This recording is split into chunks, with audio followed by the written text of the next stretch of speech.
Hello and welcome to We Random, episode 24. A moment of silence, if you will, for our Green Bay Packers. And fuck the NFL. More after this. Almost Qualified Productions. We're 3 beers in. Time for you to catch up.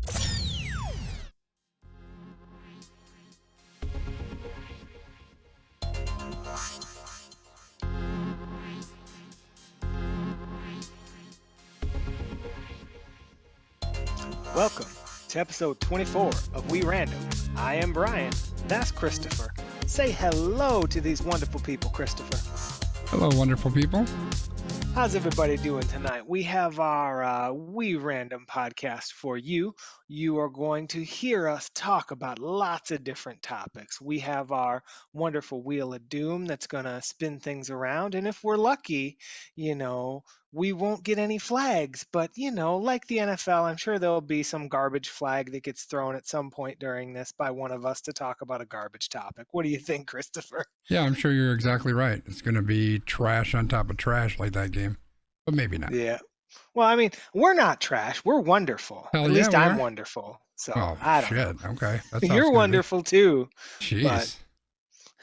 I mean, we have to be confident in ourselves, right? I mean, I would hope so, yeah.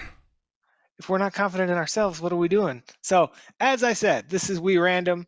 We are ready to give you our thoughts on lots of these different topics. Do you have any points of interest or things for the people before we get going today, Christopher? I don't, but I think you should say something because I forgot to put the wheel together and I need to do that real fast. So entertain us for a couple minutes, please.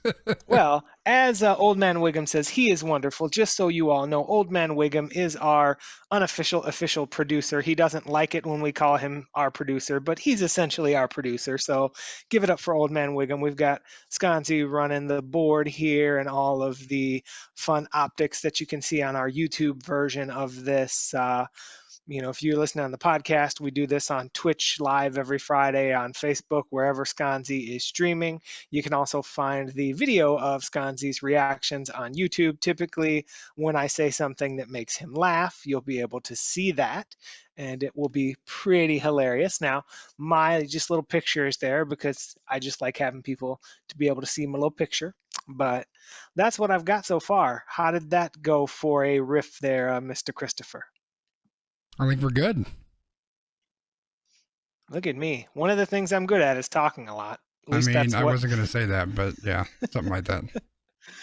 it's a soliloquy. You got to do what you got to do. You did, and you did very, very well. I'm very appreciative of that.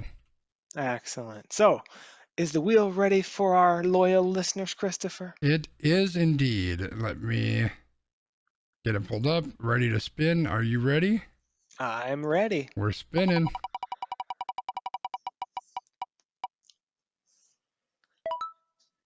Mark Cuban's drugs, it says. What does that mean? So apparently Mark Cuban is on drugs? No, actually, Mark Cuban, owner of the Dallas Mavericks and otherwise general entrepreneur, has launched a generic drug company called the Mark Cuban Cost Plus Drug Company. The company says that it's dedicated to producing low-cost versions of high-cost generic drugs, and it pledges to provide radical transparency in how the company prices their drugs. The company plans to publish all costs to manufacture, distribute, and market their drugs to pharmacies. They say they will add a 15% margin to get the wholesale prices and make sure that they're profitable, but there will be no middlemen and no other rebates or other shenanigans, basically. They say that everybody gets the same low price for every drug that they make. Now, they haven't started making things yet, but they're planning to make a anti-parasitic drug by the end of 2021, and they want to introduce hopefully 100 more drugs by then too, and they want to build a pharmaceutical factory in Dallas by sometime in 2022. So the other part about this company is they want to partner with Baylor College of Medicine to aid researchers in providing care for children with hookworm. So this is just kind of an interesting thing, especially when we're dealing with the big pharma. What are your thoughts on this, Christopher? I'm super excited. When I saw this, I was pretty jacked up. I mean, I think Mark Cuban, as a being a billionaire, there's a lot of things that he does right. Like, I mean, nobody's perfect, right? And there's a lot of things that make him a jackhole, but there's a lot of like, he seems like he's one of those, one percenters that have their head screwed on pretty well straight. And we may talk about some of the others that don't later, but this is just a great idea, right? Like, everybody in this country knows that we've got a healthcare problem and a prescription drug problem, and it's disgusting to me. I mean, I'm not gonna, hold back. It's fucking disgusting that we're in a position where we need like a private individual citizen to say, well, let me hop up and let me try to do something to fix this healthcare problem that should be mandated. It should be, it should just be normal course of business for any country to take care of their people. So the fact that it's come to this is horrible, but the fact that he's stepping up and he's, kind of putting his money where his mouth is, and then he's really looking to hopefully help a very seriously fucked up industry, which is prescription drug medication, right? I mean, you read about these stories all the time. There was the famous one around insulin, right, where it went up like 2,000% or something. And there's some other drug that I was just reading about, and I don't remember which one it was, but it went up just over the course of like crossing over to 2021. It went up like 600% or something. It's just asinine. It makes zero sense, and it's absolutely nothing more than big pharma stuffing their fucking pockets and stuffing the pockets of their stupid ass CEOs.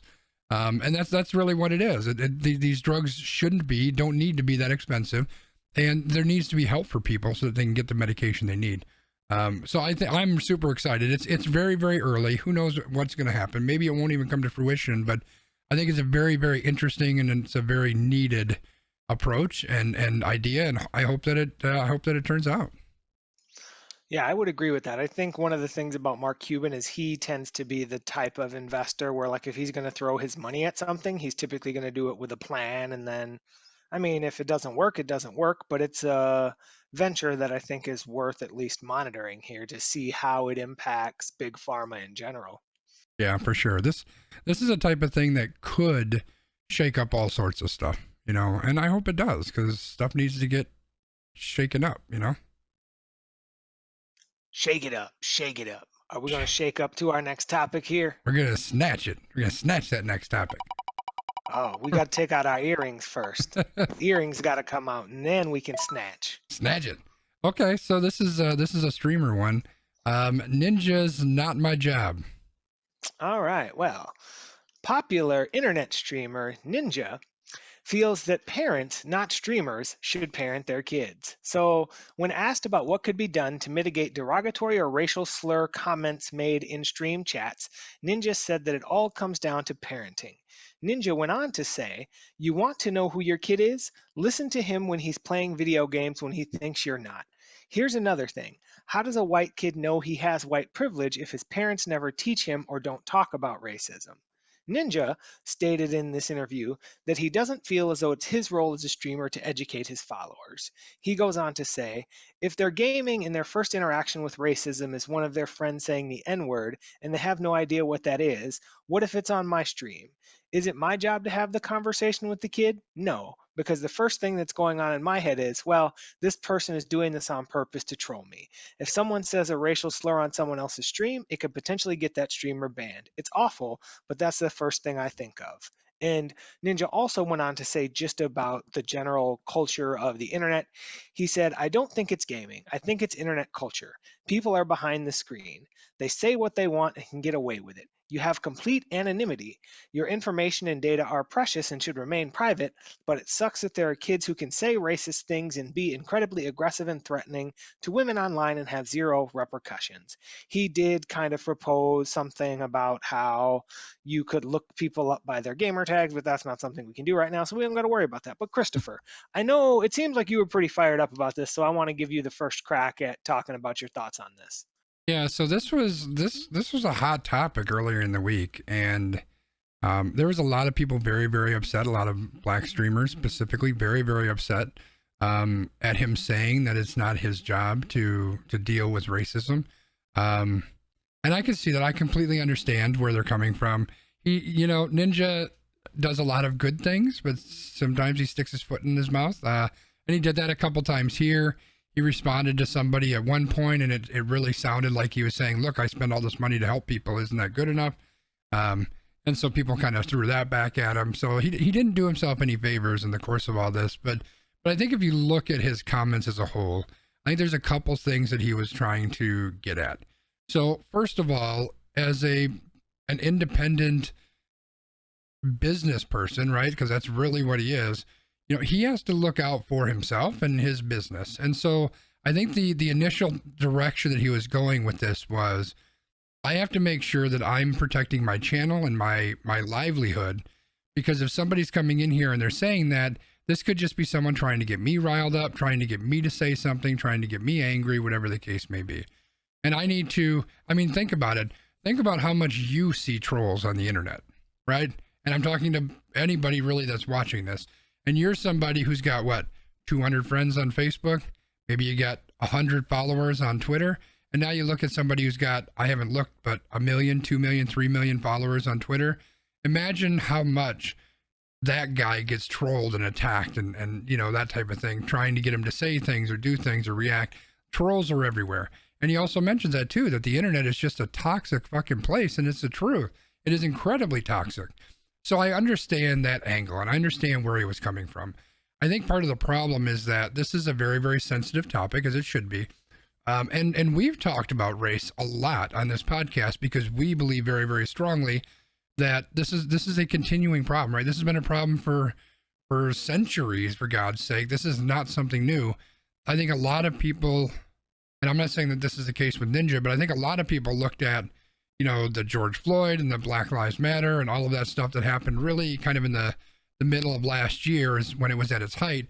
And they're just kind of, okay, so I did my part. I put hashtag BLM in my profile, and I gave a little bit to charities, and now things are done. And I think there's a very, and you can correct me if you see things differently, Brian, but I think there's a heightened sensitivity in the Black community that people are looking at this as a moment in time, and that now we're done.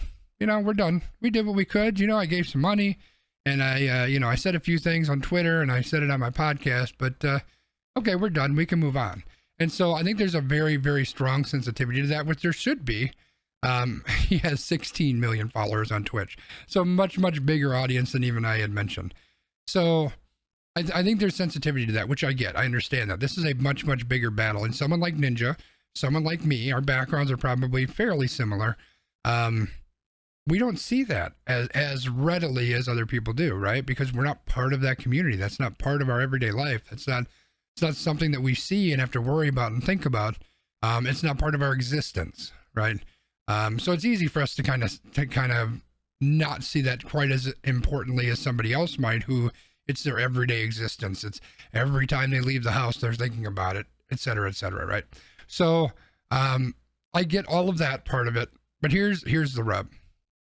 I think this is a problem and an issue that needs to always be addressed by everybody. So to Ninja's point, it's not his job to teach kids how to not be assholes.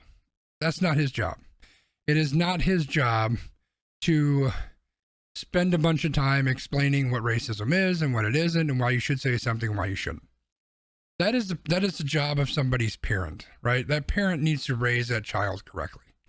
That said, if somebody comes into your room and your chat area and starts to make a fuss about that, then I do believe it is 100% your job to regulate that.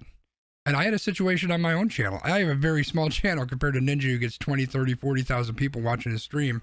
I got like 3.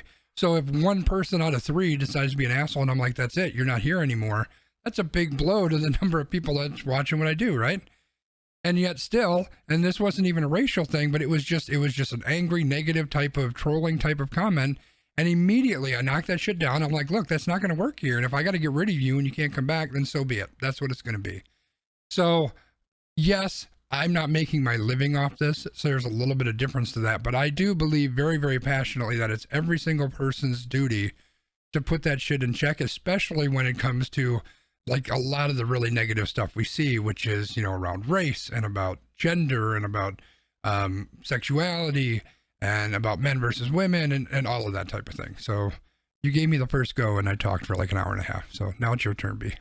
Well, I was going to say, you took a lot of what I was going to say, but I think I can take this from a different angle too. So, the thing about something like this is you have the intersection of lots of communities that have very strong opinions. So, you have the parenting community, which a lot of people in the parenting community look at anybody who like doesn't have kids or anybody who's talking to their kids and says, "Don't you tell my kid what to do. I'm the only one who can tell my kid what to do." There's also, for example, in the Black community, there's a lot of the, don't be an advocate on my time. You can't own my experience. But then there's the kind of opposite view of, if you don't speak up, you're part of the problem. So it's kind of like, either way, whatever you do, like you're running across someone who doesn't appreciate what you're doing. So there's a lot of challenge in there. But I think one of the things that's important is what you said, which is, yes, it is every individual's opportunity and accountability to call it out if it's in their stream chat. Because if part of your stream is to be an inclusive space, part of your stream is to be a place where everyone can come and enjoy and feel happy to be there, none of that commentary is adding to that. So I think it is definitely his role and his job to call that out and say, look, this is not a place for that. Like, if that's what you want to do, that's not me.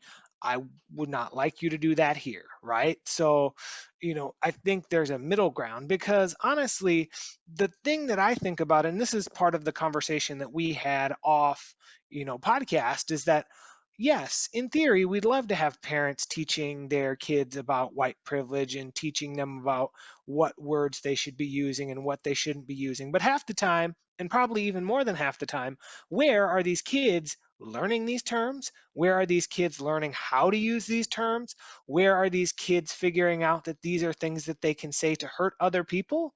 From the adults in their lives. It's not like they're going to a textbook and learning, oh, this is a word that I can use to Right. be derogatory to someone else. They're learning it from a parent or a guardian or an aunt or an uncle or someone who is a grown ass person who should know better to use that language, but they don't. Yeah, one thing that Ninja said, and I'm not sure if you read it in your recap, is he said, if you really want to know who your kid is, listen to them playing video games. And Right. I think some people called that out specifically too. But let's be honest, there's a lot of toxicity in the gaming sphere. There's a lot of racism that happens. There's a lot of sexism that happens. I mean, it's crazy. Some of the clips that I've seen of people just, harassing the fuck out of people, and that N word is thrown around like it's fucking candy. It's just insane. So I think that there's a gap there too, right? Because let's be honest, it's easier for a parent to police something when it's happening in front of them, but if the kid's off in their room, door closed, talking on a little microphone, it's a little bit less simple to police, but that doesn't mean it's not their job. I want to call out what Gamer said, because I think it's a very important point, and it's also something that a lot of people who don't have a Twitch channel or who don't really focus on it a whole lot may not even know. So when it comes to your channel, the streamer themselves isn't always the person who's watching things, who's making those decisions. Channels also have moderators, and depending on the size of your channel, you may have multiple, you may have a whole lot. I've got a couple for my tiny little channel, and it's super helpful. They ban people when it needs to happen, or they help out by posting some links and stuff like that. It's super great. So the one thing that Gamer said that I 100% agree with is it's really on Ninja to make sure that his mods have very, very, very clear directions. This is what's allowed. This is what's not allowed. This is what you need to do. And make sure that people are watching out for that, right? Because if he's sitting there with 30,000 people watching and he's trying to play Fortnite, he can't be doing that, right? Like, he can't watch 20,000 people talking and this stuff scrolling by and also and address that. So that's what mods are for. And you just have to be incredibly clear on what they can and what they should and what they need to do.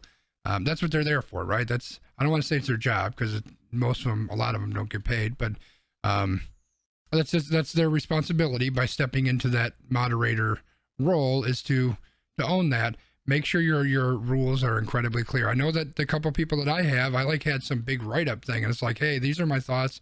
This is what I believe. This is what I want my channel to stand for. but I trust you. So make a judgment decision and do what you need to do. And I think that that's a great point that Gamer had. Yeah, I would agree. And that, again, there's that part of it. And then from the parent side, I think that's the challenge too. Is like some parents might hear that and they might go, yeah, that's okay for them to be saying, right? Yeah, And like yeah. that's part of the problem. And I think that's why that moderation piece is also really important, because if it's your channel, then you have the ultimate final say of what you want that content to look like. So while maybe that's not teaching, that's educating. It's kind of like the thing that we've talked about before, where it's like you can't just walk into Arby's and yell fire, even though their food's going to put a fire in your butthole, right? Like Right. you have to, have some type of rules and responsibility and things like that. So your moderators, when somebody sees that, they can say, nope, that doesn't happen here. And they can educate, here's why that's not appropriate here. And if that person doesn't like it, then they're welcome to leave. Yeah, and here's the other angle too: is it's impacting all those other people in that chat, and in Ninja's case, probably tens of thousands of people who are in that chat, right? So if Gamer decides to stop making really smart comments and instead wants to just start throwing some sort of radical and horrible comments out there, like that is impacting everybody else in the chat, right? So yes, I want to deal with that individual person, in this case, Gamer, and say, this is not okay, you're now out of here. But I also don't want to have all of the other people that are in the chat trying to enjoy it, trying to comment, trying to have a conversation. They have to deal with that individual. Plus, what does it say if he's saying things that is not appropriate? What you just said there isn't quite as bad, even though apparently you just got a warning. But what that's saying is that I'm accepting of that. That's okay. So now all the other people in my chat, which is like a person and a half, now those people are going to say, oh, wait a second, so that's okay. Now all of a sudden that standard that you may have for your chat and your community starts to go downhill a little bit. And that's a problem. That's a big problem. Right. So before we invite Marjorie Taylor Greene into this chat, let's move on to the next topic. All right. And thanks for playing along, Gamer. I appreciate that. It'd be funny if she came up, but I don't think she did. Yeah, I would apparently hope the not. Seahawks suck. That's what we got. So this is going to be a quick one because I don't know that there's a whole lot to say about it other than, are we surprised? I don't feel like we're surprised. So now former Seattle Seahawk Chad Wheeler is the latest in the litany of NFL players arrested for domestic violence.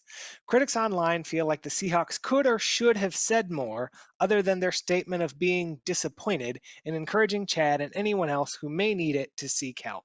To give you kind of the quick TLDR version of this former Seahawk had an incident with his at the time girlfriend where he was being abusive to her, like he like pinned her down on the bed and tried to smother her, and then he like yanked her arm out of the socket and like hit her in the face and like all this stuff, and then she finally was able to get away and call for help. But people were like, well, he has a mental illness because he has bipolar disorder, so he just needs to get help. And people are like, yo, bipolar disorder does not make you an abuser because you have bipolar disorder, so you need to back that shit up.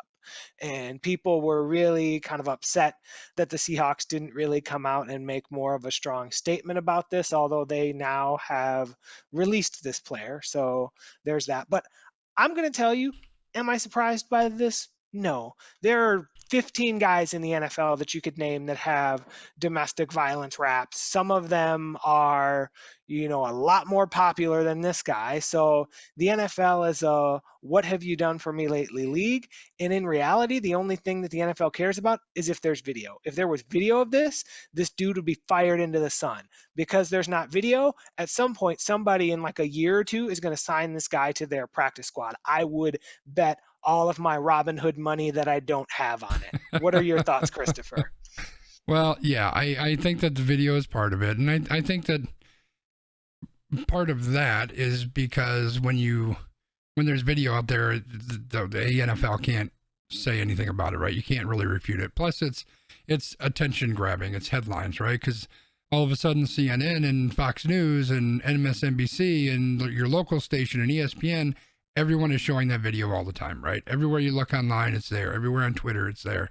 On your Facebook page, it's trending. So Video is definitely eye-catching. That changes everything. I think it is also worth mentioning he's a white guy. I believe the woman he beat up was a black woman. I don't know if there's anything to that. I just think it's worth mentioning. Yeah, the whole thing is just disgusting. Like, and I'm sure there's a bunch of these that happen that we don't even hear about. Like this is a huge freaking dude who's done, you know, who's acted out multiple times. He had an incident in college where he was breaking windows or some shit like that, and he was all jacked up. Okay, I get it. Maybe you've got some sort of issue that you're dealing with, but if you, I think they said he's bipolar, I believe, and he had medication for this, and you're not taking your medication voluntarily, and then you beat somebody up and you tell them, oh, I thought I killed you. There's nothing about that that's okay. There's nothing that says you shouldn't be punished. I mean, for Christ's sake, you're admitting that you tried to kill somebody, basically? Is that what this is, and we're okay with that?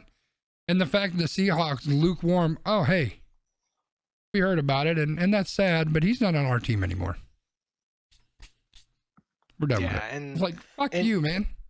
Well, and even they're like, well, he was booked on alleged domestic violence, where they're like, she reported to the police that he was trying to kill her. So wouldn't that in theory be attempted murder or not? Or what? Like, again, we don't need to go down this rabbit hole. This dude honestly is not worth the time, but this is a good plug for any individual who does need mental health assistance. Please seek that out. There's definitely no harm in doing that. And if you're in a position where you're with someone who's treating you like this, get the fuck out because they don't deserve you. I'm good with that. I'm spinning the wheel because this guy doesn't deserve any more of my breath. We need to come up with an Asshole of the Week award because I think he would win. Speaking of assholes, Milwaukee Brewers. What do we got? So the Milwaukee Brewers are doing lots of things, none of which that actually help the team on the field, but, well, maybe one will. But, so the first thing is the American Family Field signs have gone up at Miller Park. So, well, you heard what okay, I have to stop. Rewind. Uh-oh. So the American Family Field signs have gone up, so it is no longer Miller Park. It is officially American Family Field. So we will bid adieu to our good friend Miller Park, and we will still probably not call it American Family Field. Secondly, the Milwaukee Brewers made waves as they hired Sarah Goodrum as the first female hitting coordinator. The announcement of her promotion from coordinator for integrative sports performance to coordinator for hitting development comes shortly after the Boston Red Sox hired a woman to be a minor league hitting instructor, a first for a black woman. The individual that the Brewers hired is 27 years old and played Division I softball as an outfielder at the University of Oregon. I cannot confirm or deny if she played with the chick who does all the TikTok videos and is the girlfriend of the guy that the Brewers drafted, but she has a degree in human physiology and a degree in exercise and sports science. So she served for 3 years as the Brewers coordinator of integrative sports performance, which I don't know what that means, but I'm assuming that has a lot to do with more of the like physical components of like staying healthy and playing baseball and stuff like that. So what the Brewers said is she's been in this new role since October and is going to oversee all hitting instructors in the farm system, including the top hitting assistants, and she will continue to work out of the training facility in Phoenix. Now, I think that this is kind of interesting in the sense that the Brewers are probably starting to do I kind of see this almost from like an analytics lens too, because if you're integrating some of this like physical body stuff and like all of this like sports science knowledge that she has, and then you're integrating that into like swing mechanics and all of these other things, I think that this is a really interesting combination of things. What are your thoughts, Christopher? Yeah, I agree. I think it's cool. I mean, first of all, I mean, there's a lot of angles to this, right? I mean, the first angle is it's cool the Brewers have a new person that is part of their organization. Clearly the big headline is the fact that it's a woman who's in this position, which I think is great. I mean, there's no reason to believe that any of these positions can't be done by a woman and done excellently, done as well as any guy can do it. Maybe better than a lot of guys. I mean, let's be honest, because a lot of us are idiots that don't know what we're doing anyway. So yeah, I think it's amazing. I think it's great. I think it's, good on the Brewers for doing something like this and given someone the opportunity and trying to push things forward. Because God knows, we've talked about the bullshit, the Rooney Rule in the NFL and hiring minorities and black coaches essentially, and women. And we've got a woman who's going to be the first woman to referee in the Super Bowl next week, so that's fantastic. I think it's great. We need more of this. And I'll even put a little plug in for my boys. They're not really my boys because I don't watch the NBA anymore. But the San Antonio Spurs did that with was it Becky Harmon, right? So there's a lot of this is happening. It needs to happen more. I'm great with that. I would agree. And there were very positive comments about it. So I think it's good. And I like I said, I really like the Brewers' approach to mixing and matching some of this. It's the new school tools with the old school rules, so to speak, right? Yeah. Because they're mixing this like analytic stuff and like what we know about the human body and like how can we make the batting stuff better by integrating some of that into the theory and pedagogy of what we teach our hitters. Yeah, that's very, very exciting.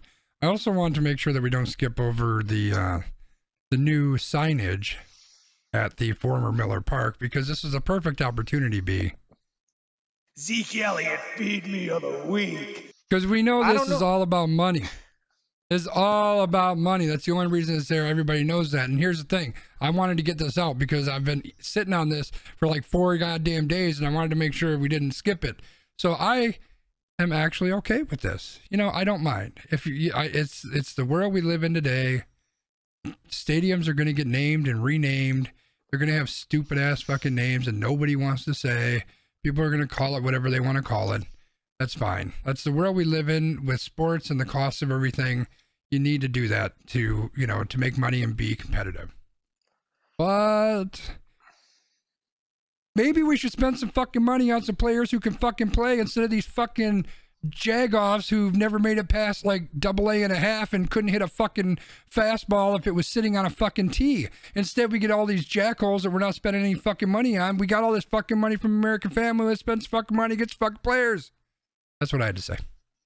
Well, you're not wrong, but we'll see this summer when everybody's sitting in their designated pod and we're watching, I don't even know. If I could name 4 Brewers, I'd be doing good at this point. Yeah, you're pretty much true. Yeah. We will move on from the Brewers into other things. Yeah, Gamer says this lineup reminds me of the early 2000s Brewers. 2 or 3 good hitters and 1 ace and a whole bunch of suck. Yeah, that's pretty much true. Don't disparage Junior Spivey like that. He just got promoted to a job with the Brewers too. Oh boy. As long as it's not second base, I think we're okay. He's like the director of diversity initiatives or something. Oh, that's cool. Yeah. All right, swearing and intelligence. It's very poignant and topical. This came up right after I went on my big swearing rant. So, B, what do they say about swearing and intelligence? Am I an idiot or what? So, polite society considers you an idiot, as they consider swearing to be a vulgar sign of low intelligence and education. Some researchers, however, think otherwise. Timothy J., professor emeritus at the Massachusetts College of Liberal Arts, says that there are many advantages to swearing. That's right. In Jay's research, he has found a few different advantages, such as cursing may be a sign of intelligence. Yep.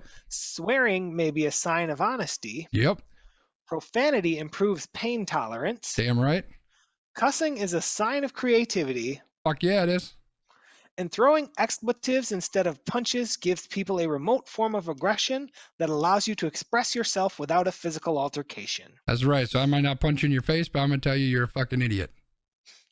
So this is just kind of interesting, right? It's, it's some guy at a university is like, hey, swearing is cool. And I think that there's some merit to that, just in the sense of like, he was talking about how it was based on like brain research, and like swearing like might make somebody feel good because it gets their frustration out without having to like go up to somebody and like you said, punch them in the face. Yeah.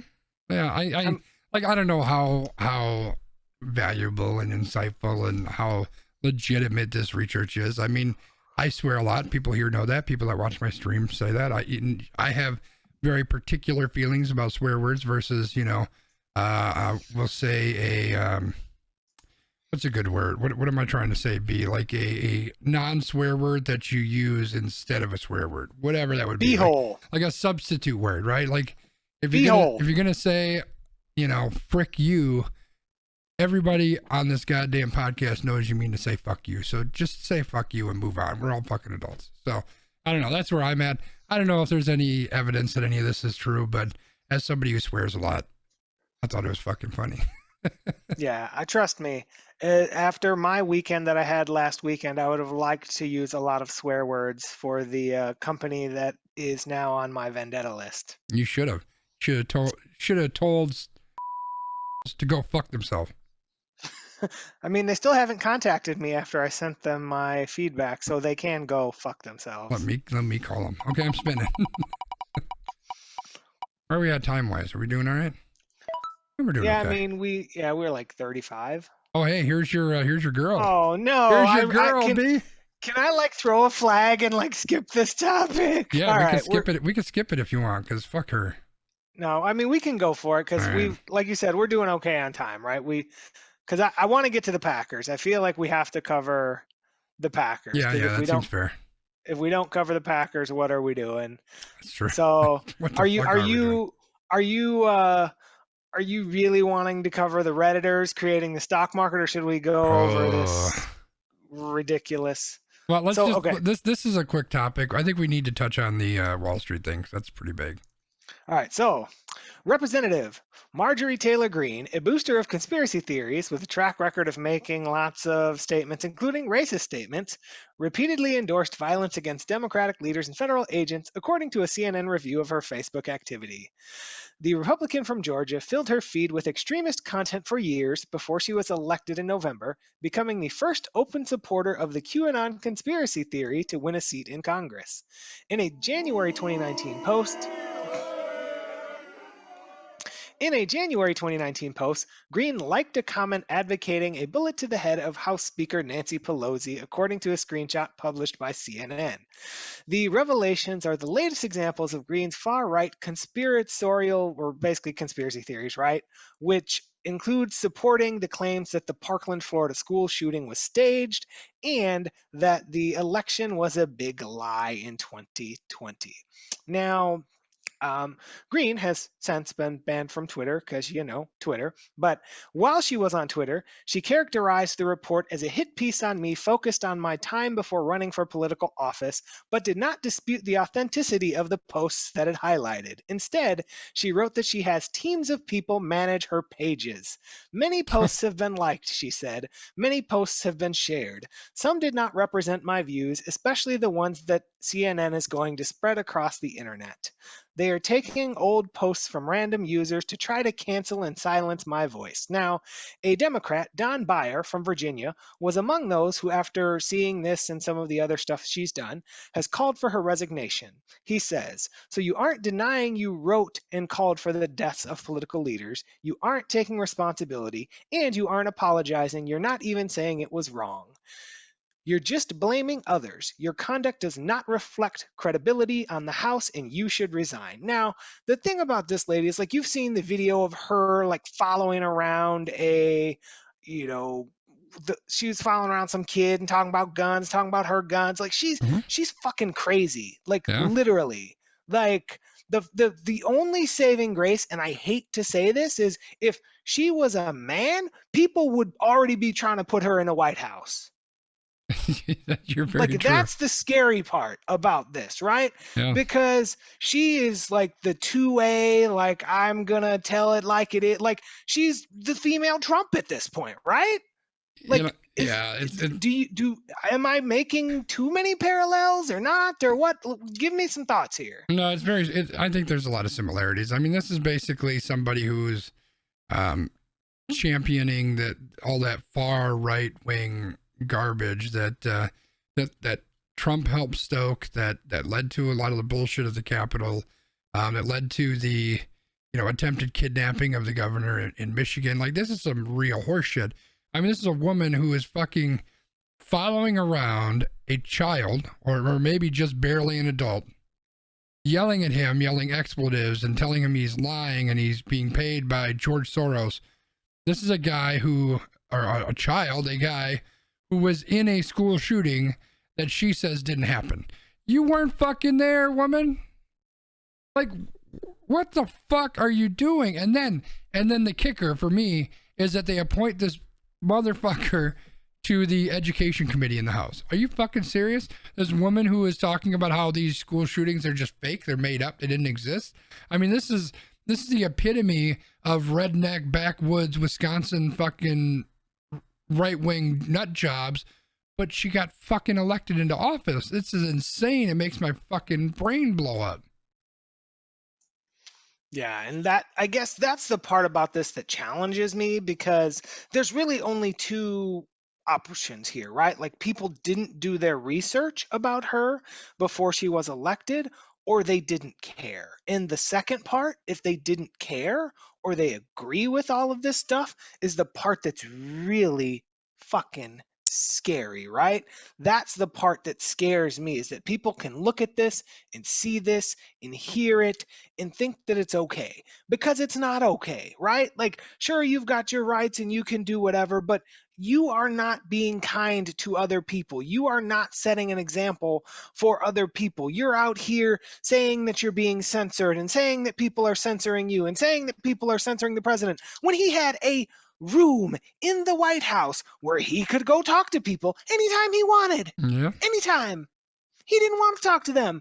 You know why he didn't want to talk to them? Because they would hold him accountable for the stuff that he was doing. Yeah, this, and to get to the point of her being elected, if these numbers are correct that I'm looking at, she won by an enormous amount, 74.7% to 25.3%.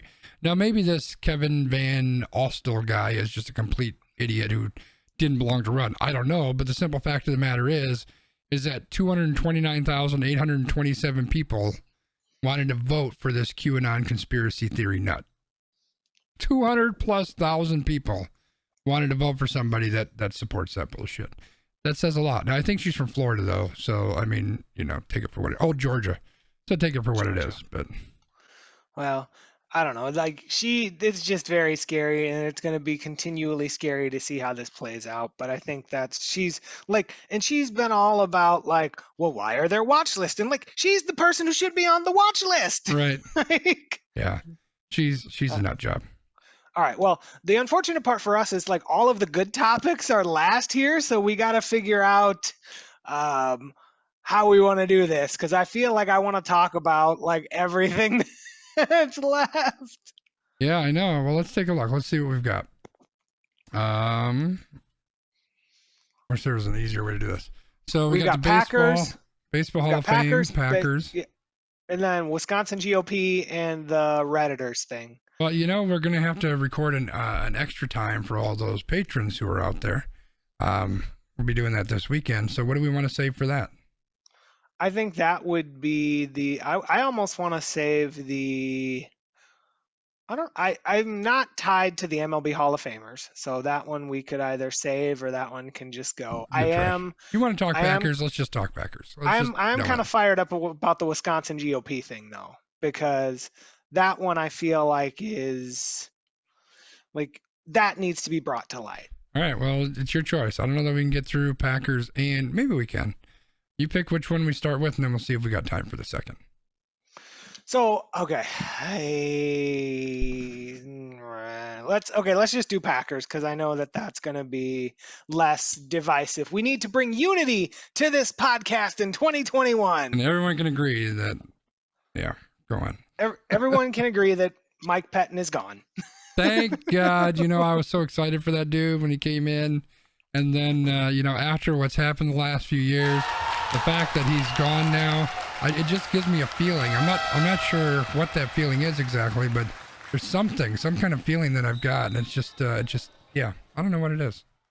All right. So the Green Bay Packers recap. As we were hopeful last week that the Packers would be in the Super Bowl, our hopes were dashed because when you put hope in one hand and shit in the other, and you see which hand fills up first, you know that the hand with shit is always going to fill up first. And the Green Bay Packers lost the NFC Championship game 31-26. They Now, fucking suck.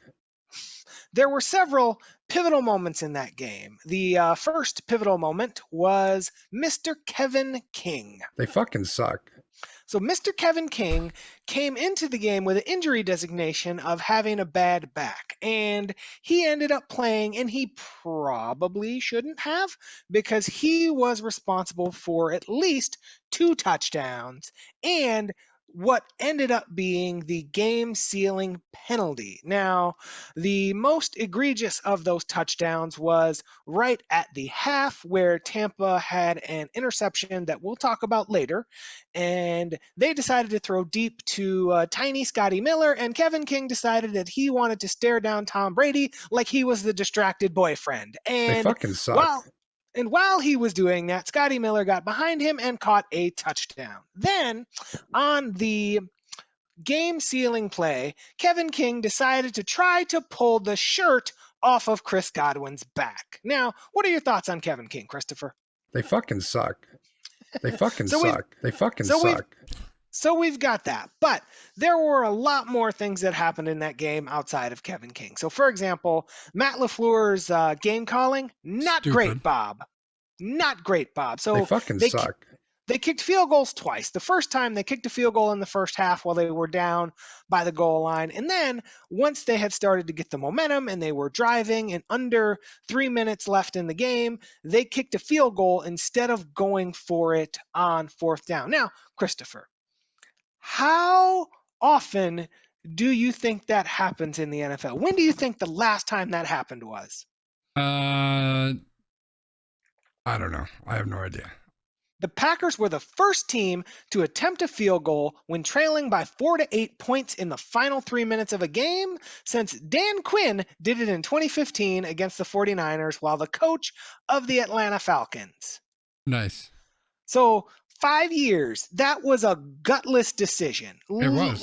Yeah. And LaFleur says, "Oh, well, I trusted my defense." If you trusted your defense, you go for it because you're in the same spot. You are pinning them to the goal line, hopefully, and trying to get another, shot at a shorter field. And they go, "Well, if we would have stopped them, we could have won with a touchdown." Like, what is your, honestly, I'm going to say this because I want to say two things. And I want to also get your perspectives. I've started ranting. But the thing about the way that the defense played in that game, I honestly don't feel like you could have asked them to do any more than they did. Yeah, there's so many things here, but I think, LaFleur came out and his reasoning behind this was, well, we threw 3 times and we didn't complete anything, so I wanted to kick it. But to your point, I think you had the big point, right? Which is, he said, well, I trusted my defense. No, what you were doing is not trusting your offense. And let's be honest, between the two of those, you trust your fucking offense. I get it. They weren't great. And Matt just posted in the chat, Rodgers was 4 of 11 in the fourth quarter.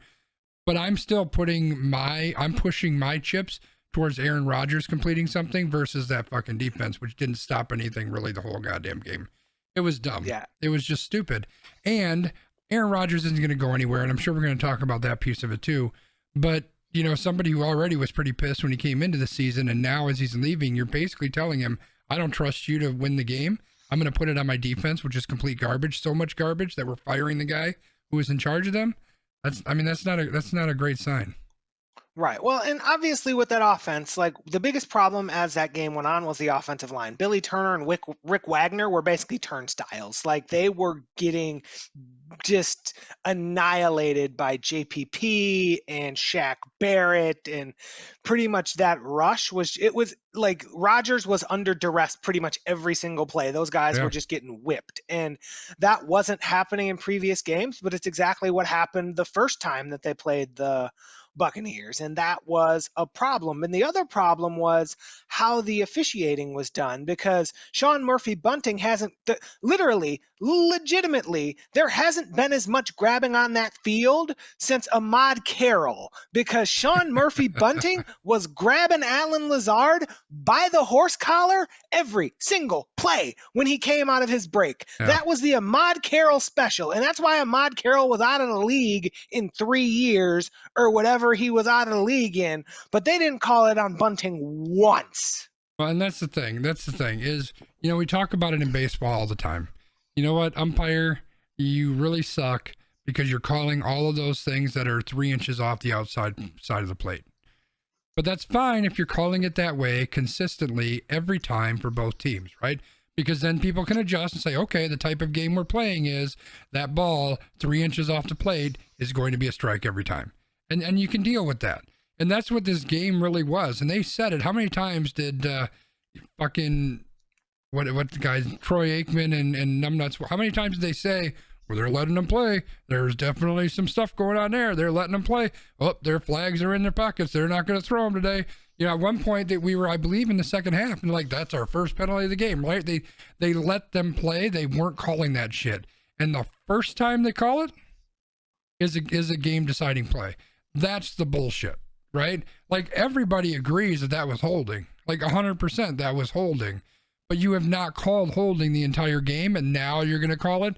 That's where the bullshit falls in. And I'm going to say it because most of us are thinking it, but fuck Tom Brady too, because let's be honest, there's probably no paper trail that's going to say, they're going to say, hey, make sure Tom Brady makes the Super Bowl, but every single one of those fucking people associated with the NFL, that's what they fucking wanted. So they got what the fuck they wanted. Yeah, I mean, and the whole thing is like, and people are like, oh, well, Tom Brady's not fazed by the cold. Did you see him in the second half? Yeah. He was sailing more balls. He looked like Derek Turnbow out there. The ball, he didn't know where that ball was going. I'll say it again, even though he's going to the Super Bowl. Fucking guy's overrated. You can hate me all you want, but he is. I mean, for fuck's sake, you could put Brian out there as the quarterback of the Tampa Bay fucking Buccaneers when he's got, what's his name, Mike Evans and Godwin and all these guys to throw to. I mean, pretty much all you have to do is just throw the ball up, and one of those fucking guys is going to catch it. So don't read me Tom Brady shit. Yeah, I mean, Brady looked great in the first half, but in that second half, he did not look good, and the Packers just couldn't take advantage, and that's the unfortunate part. Like you had, and there, it was all these self-inflicted mistakes. It's like Equinemius St. Brown dropping that ball quicker than his draft stock fell. Like all of these things. I'm like, yeah, that ball got tipped and whatever, but if you're going to be a receiver in this league, you got to make those catches, right? Well, and the other thing is, too, is what they score 6 points off 3 interceptions from Brady. So, I mean... Yeah. There's a lot of things that went wrong, but the simple fact of the matter is they just didn't play very well as a whole, both offensively and defensively. I think the fact that they were still in the game is pretty amazing, right?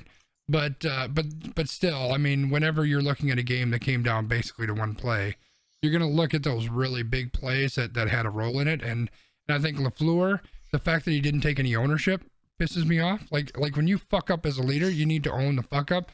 He didn't. He's like, oh, no, I made the right decision. It just didn't work out. No, fuck you. Your defense was garbage. You shouldn't have put it on their shoulders. They weren't going to get it done. And then the fact that the refs were doing all that bullshit with the penalties, it's just garbage. Emily, thanks to this podcast, I knew who Marquez Valdez-Scantling is and yelled tree hands. 100% accurate. Tree Hands had a really good game, though. He did. Actually. I was kind of shocked. Yeah.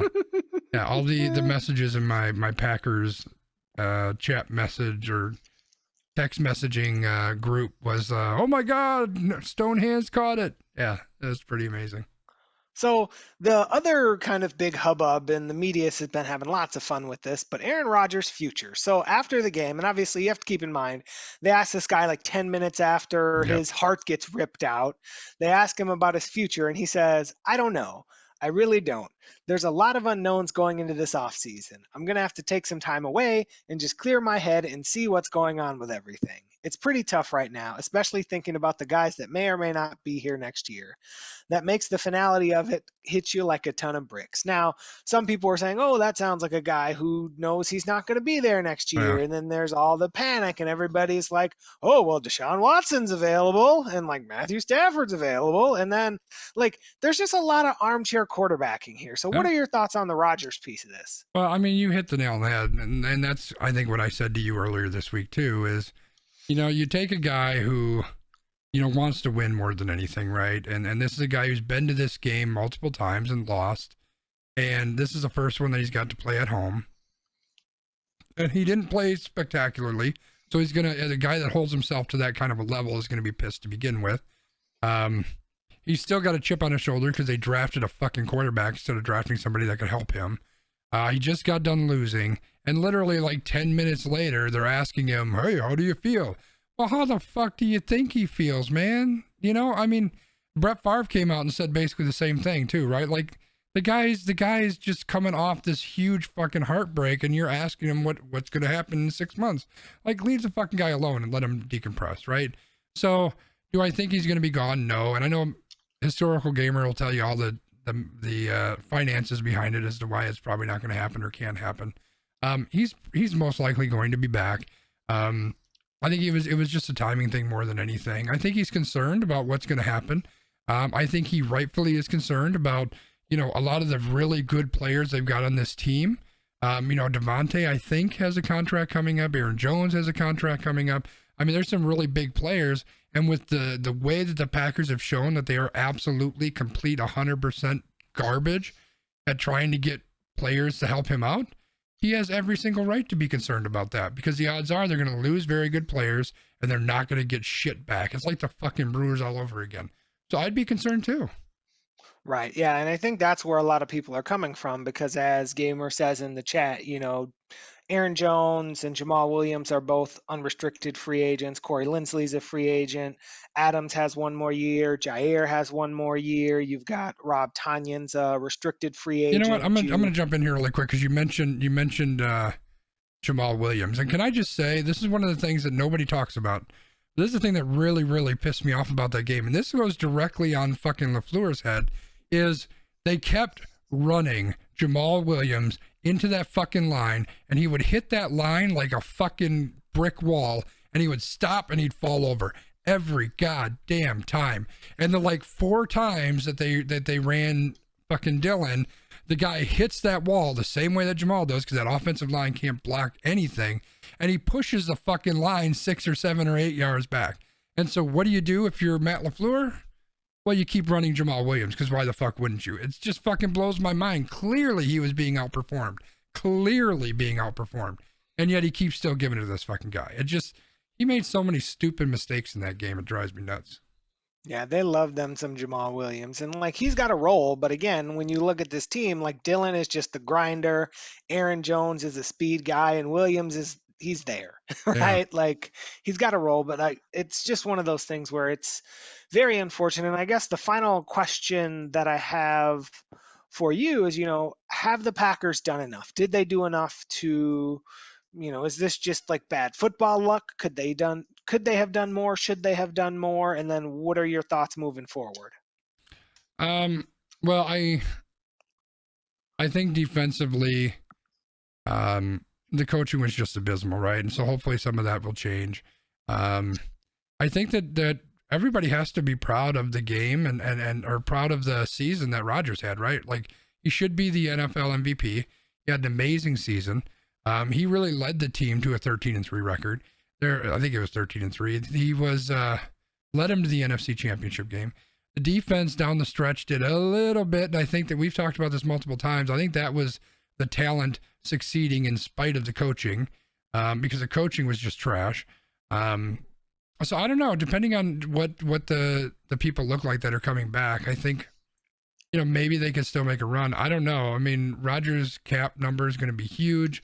They already basically cast the flag that they're going to be moving to Jordan Love at some point, which is the stupidest fucking name. It sounds like a wrestler name, for God's sake. So I don't know. I think that it's hard to be satisfied with this season, because there's no reason they shouldn't be playing next weekend.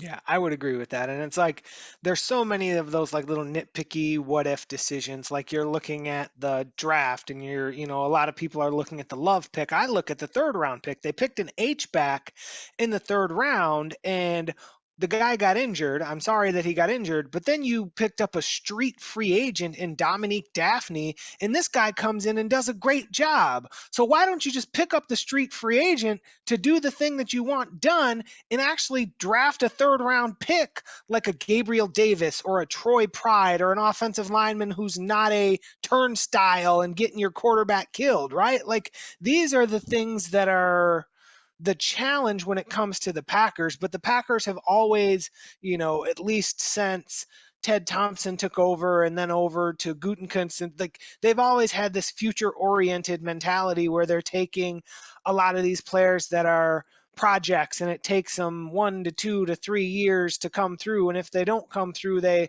either fade out or they go to another team, and all of a sudden it's like, oh, here's Kyler Fackrell on the Giants getting sacks, and it's like, well, thanks for being able to do that when you were a Packer. Yeah, it's there's I don't know. I don't know what it's going to look like. I'd have to look and see who. I know Gamer listed a bunch of people in the chat here who are free agents or possibly free agents, and Devontae in another year. So, with Rodgers getting older, we have to look at the fact that we could be looking at the last good season the Packers are going to have for a while. Well, and the worst part about this is you wasted a fantastic season from Rodgers, right? Like I would argue career, but yeah. You could not ask for a better season, though. Yeah. Like, that's the unfortunate part, and we'll see how this moves forward. Yeah.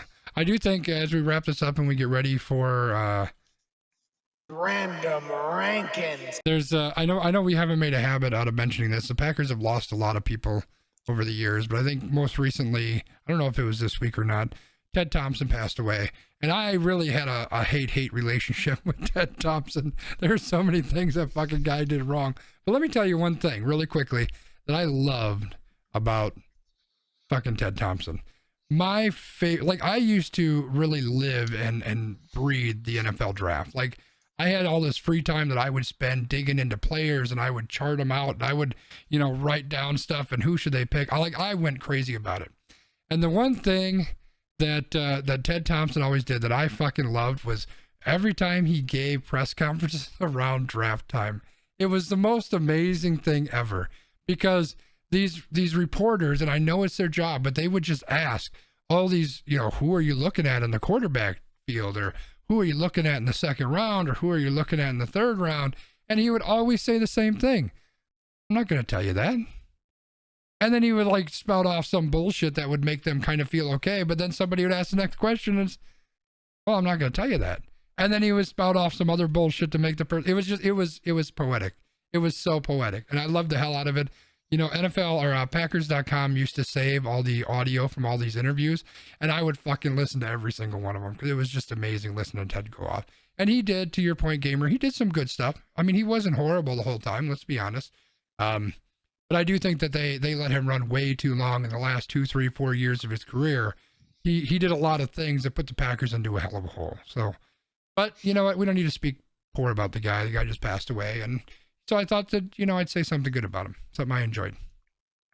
Yeah, I think that was really great. And there were a lot of kind of touching tributes about him, and people kind of saying like he would hide people on the draft boards. Like this would be a guy he really wanted, and he would like put him in a specific place. So, if there's a leak or something, like people would know that's the guy that he wanted.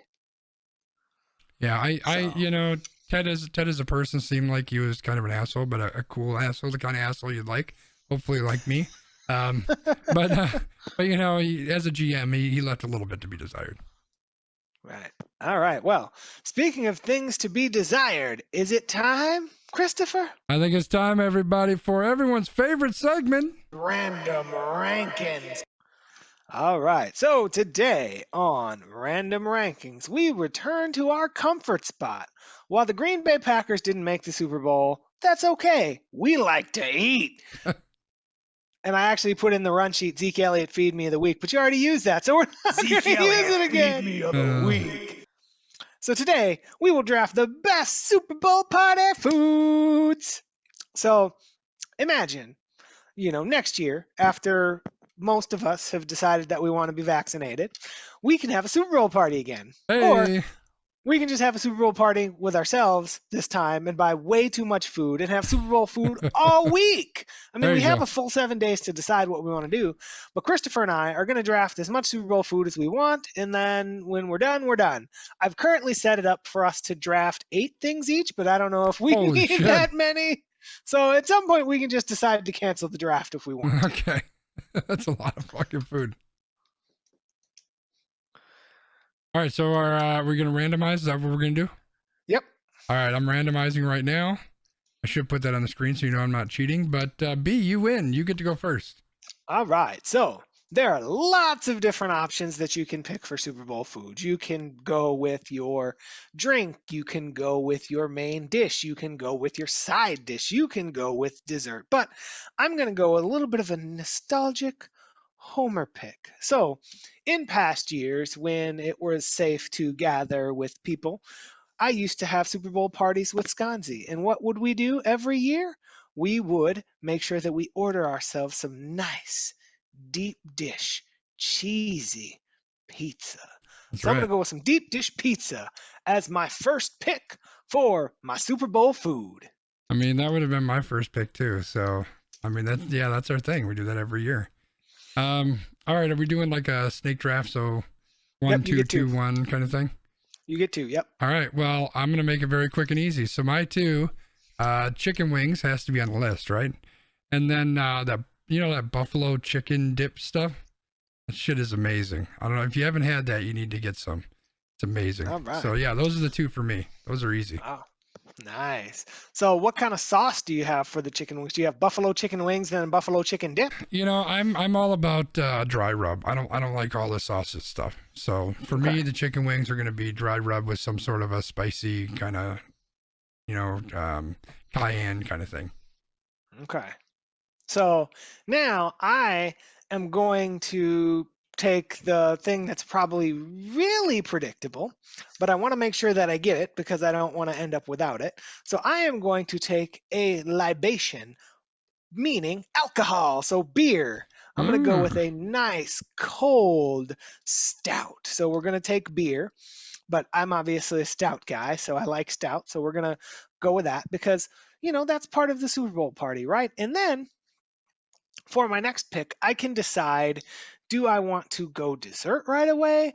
Do I want to go with more of like a side ish type item? Or do I want to go with another main dish type item? I guess that is mm. going to be the challenge here, right? I'm not sure. Because if we have this pizza, right, like we don't need anything that's terribly heavy. So I don't feel like I need to have too much stuff that is outside of that. So I think what I'm actually going to go with is, and I don't know how to draft this because technically they're two separate things, but you need them together, right? Or Okay. because I was going to go with like guacamole and chips. I think that's fine. So like, I don't want to be like, oh, well, I get guacamole, but then you draft tortilla chips, so I'm putting guacamole on my pizza. So I'm going to go with guac and chips. Rock and chips. Okay. Um, I was actually going to do chips and salsa, so I'm going to take that off my list now. So what I'm going to You can do? do salsa. I didn't draft salsa. Yeah, that's fine. I'm going to go with You ever had the bacon wrapped little smokies? Yeah, the bacon wraps. Okay, yep. Yep. So those are amazing. And then meatballs in the slow cooker with some barbecue sauce and some cayenne, and I'm happy. Ah, so you took the meatballs from me. I was thinking about the meatballs, but I felt like I needed to lock up my beverage, so I got a beverage, but I don't have meatballs.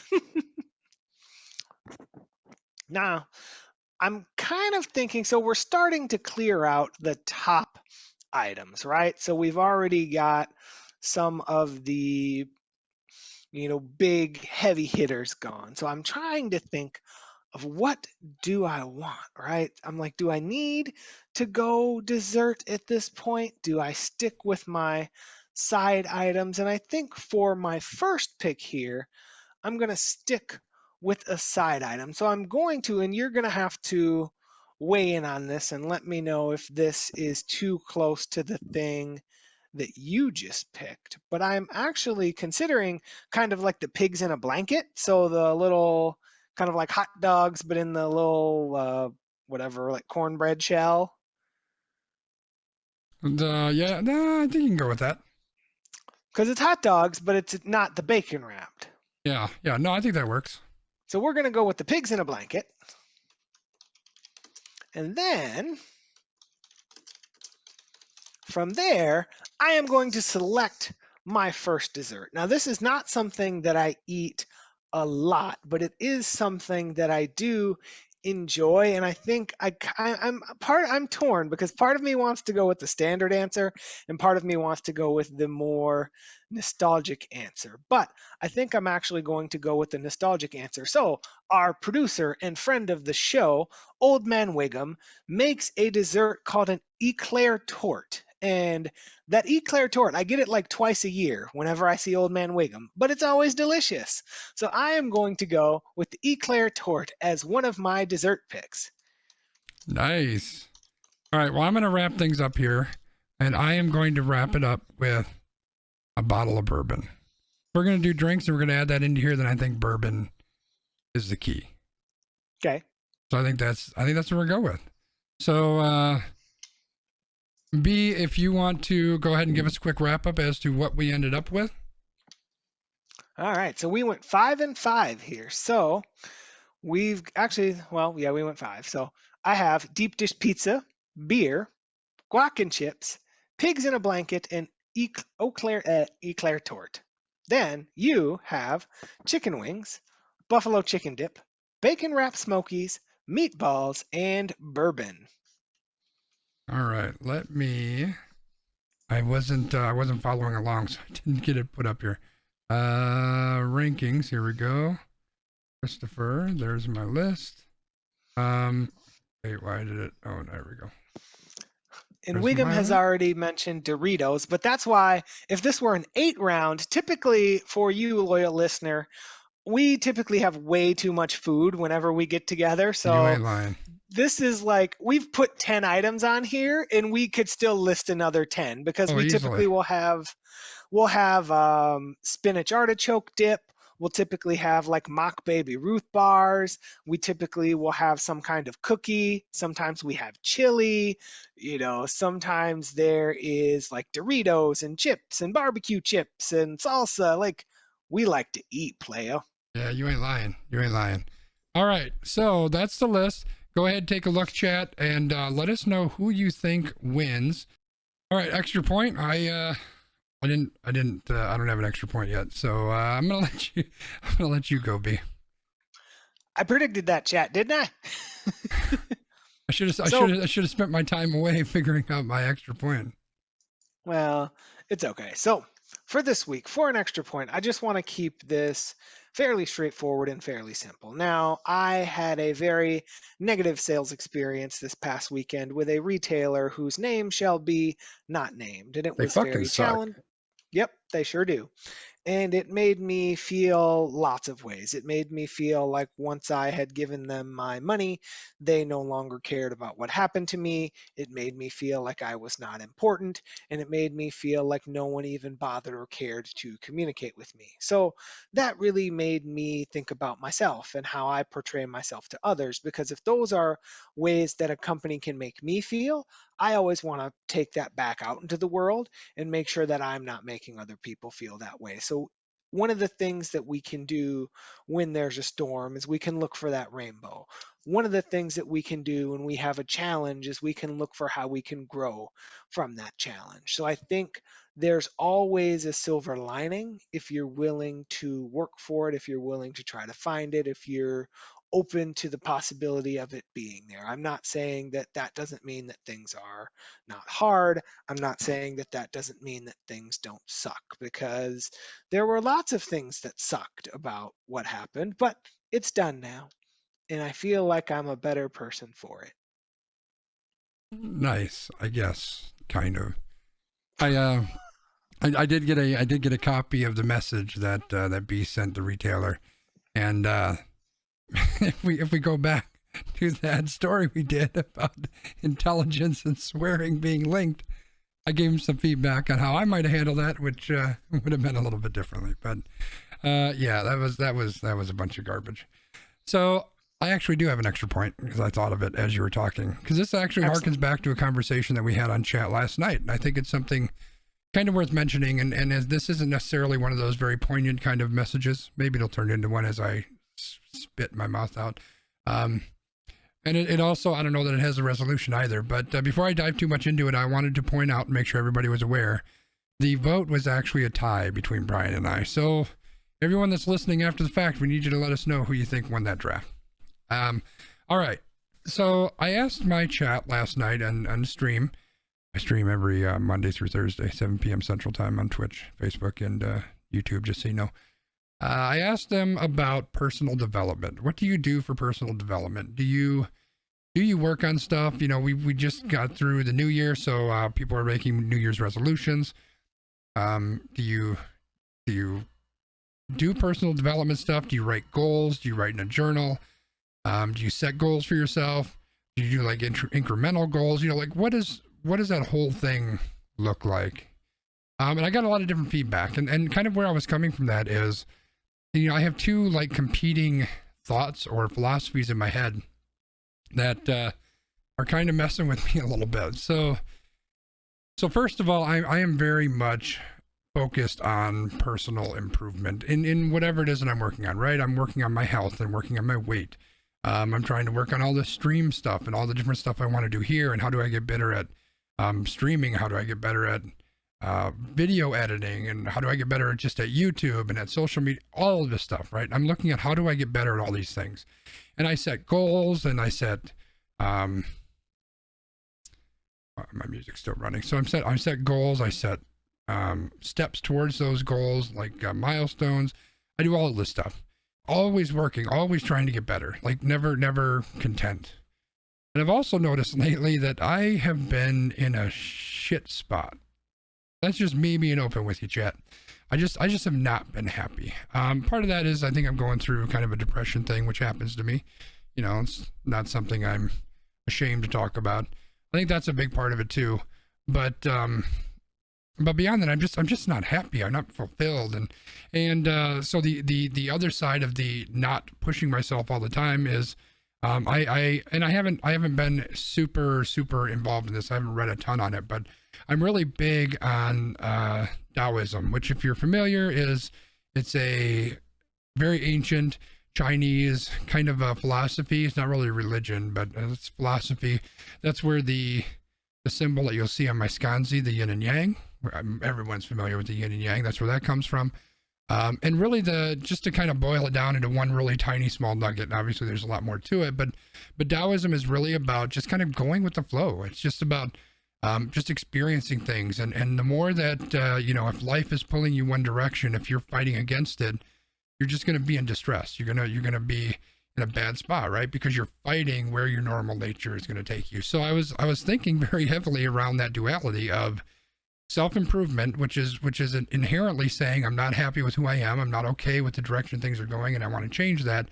And this other philosophy that I really do take a lot of credence to, I really think there's a lot of value there, which is just kind of go with the flow of things. So that's the duality that I'm fighting with a lot right now. I don't have an answer. I'm pretty sure that I'm not going to stop setting goals and trying to improve myself. I think I just have to try to find a way to balance those two in a way that I can be at peace while I am not at peace, if that makes sense. So I guess I'm just offering that as something that's on my mind, something that I feel we're sharing, something that I want to kind of put out to the world, just to say that, you know, none of us are perfect. We're all working on things. We're all trying to get better to some degree or another, but in the end, the most important thing is that we're just okay. We're okay with where we are. We're okay with where we're going to be. And sometimes that means you're setting goals and you're moving towards something. Sometimes that means you're just sitting still and letting things be as they are. And that's okay. We just have to find that peace for each of us. And that's what I'm searching for right now. That's what I got, B. That makes sense. And it kind of tied into what I was thinking about talking about because this week was kind of like the Bell Let's Talk week for Canada and like their mental health piece. And when I always see that, it makes me think about mental health stuff too. So it's okay to talk about where you're at and it's okay to process through that piece by piece because the only way to get through some of that sometimes is to just take it second by second, right? So Yeah. be open, be transparent, and be who you are in that moment. So Right. I give you credit. I give all of you loyal listeners and viewers credit as well. And together, we all hopefully have enjoyed another wonderful episode of We Random. So thank you for that, Skanzi. We now will plug our socials because you know you want to find us, whether you can find us on Twitter at AQ underscore PROD. You can find me at Landmark MKE. You can find Skanzi at Skanzi. You can also find our podcast on anchor.fm and search for We Random, or you can search for WI Random in your favorite podcast app. You can find us on Facebook, AQPROD. You can find Skanzi on Patreon if you look up SKONZII. You can find us wherever you want. And once you We're and everywhere. once you get your Amazon Sidewalk device, you can find where we live too, but don't do that because that's fucking creepy. Yeah, all of that sounds very, very accurate. All right. Well, until next week, we are going to sign off. Thank you for your ears. Thank you for your eyeballs. Thank you for your support. And do you have anything else to say to the people, Christopher? Peace, motherfuckers. All right. Well, until next time, we will see you fucking later. Bye, everybody. Bye, everybody.